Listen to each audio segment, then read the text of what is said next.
Media మిత్రులకి నమస్కారం అండి. నా పేరు కేసిరెడ్డి రాజశేఖర్ రెడ్డి.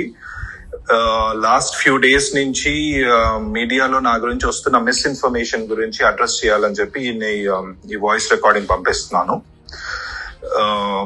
గత లాస్ట్ వీక్ ఆఫ్ మార్చ్ లో నేను లేని సమయంలో సిట్ అధికారులు మా ఆఫీస్ కి వచ్చి, మా ఇంటికి వచ్చి మా మదర్ కి నోటీస్ ఇచ్చారు. నన్ను విట్నెస్ గా నోటీస్ ఇచ్చి నన్ను అటెండ్ కమ్మని చెప్పారు. Within 24 hours or so నేను ఇమీడియట్లీ వాళ్ళకి రెస్పాండ్ అయ్యి, సార్ మీరు నాకు నోటీస్ ఇచ్చారు, నేను more than willing to cooperate, నేను వస్తాను, బట్ నాకు ప్రైమరీలీ ఏదైనా బేసిక్ ఇన్ఫర్మేషన్ ఇవ్వండి. నన్ను ఎందుకు రమ్మంటున్నారు, ఏముంది, ఏమన్నా స్పెసిఫిక్ డాక్యుమెంటేషన్ ఏమన్నా తెమ్మంటారా, ఇంకేదన్నా నా గురించి ఏదైనా ఇన్ఫర్మేషన్ మీ దగ్గర ఉన్నది, ఎవరైనా చెప్పింది ఉందా, anything, give me some information so I can come prepared అని అడిగాను. అది నేను పెట్టిన ఈమెయిల్ పెట్టిన తర్వాత ఇమీడియట్లీ సెకండ్ నోటీస్ మళ్ళా సర్వ్ చేశారు వయా ఈమెయిల్ చేసి, ఆ ఈమెయిల్లోనే మళ్ళీ ఈ రోజు ఇచ్చి నోటీసు రేపు అటెండ్ అవ్వండి అన్నట్టుగా ఇచ్చారు. అప్పుడు I think then I started consulting my lawyers were very clearly ఏం కమ్యూనికేట్ చేశారంటే, వీళ్ళు మిమ్మల్ని విట్నెస్ గా నోటీస్ ఇచ్చి మిమ్మల్ని అరెస్ట్ చేయాలని చూస్తా ఉన్నారు. So what ever it is, మీరు కోర్టులో ప్రొటెక్షన్ తీసుకొని కోర్టులో లీగల్ గా మీకున్న ఆప్షన్స్ అన్ని ఎగ్జాస్ట్ చేసిన తర్వాతనే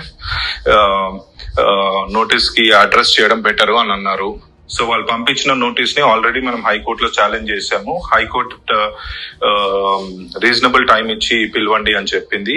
దాని మీద కూడా మళ్ళీ సుప్రీంకోర్టులో నడుస్తా ఉంది. అది కాకుండా యాంటిసిపేటరీ బెయిల్ పిటిషన్ కూడా పెట్టున్నాము, where we have clearly told that I will more than willing to cooperate with the investigation. So it's just that I'm waiting to get some legal clarity before I can come there and attend. So ఇది నా legal positioning అండి, where I stand right now. ఇంకా తర్వాత వస్తే విజయసాయి రెడ్డి అనే వ్యక్తి నిన్న మాట్లాడిన మాటలు దాని గురించి కౌంటర్ ఇవ్వాలి అనే ఉద్దేశం కూడా ఉండింది. But all I want to say right now, ఆ మనిషి ఒక బట్టెబాజ్ మనిషి. ఆయన గురించి ప్రస్తుతానికి I don't want to talk too much about it, because నా ఈ లీగల్ మ్యాటర్స్ అన్నిటికీ అయిన తర్వాత once I face the investigation, నేను మీడియా మొత్తం అందరినీ పిలుచుకొని ఈ బట్టెబాజ్ మనిషి గురించి మొత్తం ఆయన చరిత్ర అంతా తీసి అందరి ముందు పెడతాను. Absolutely have no qualms about it. అది జరుగుతుంది. అప్పటి వరకు దయచేసి మీడియా మిత్రులు నేను కోరేది ఒకటే, one side of the story విని మీరు కన్క్లూజన్స్ కి రాకండి. Please wait for my side of the story to come out. Thank you.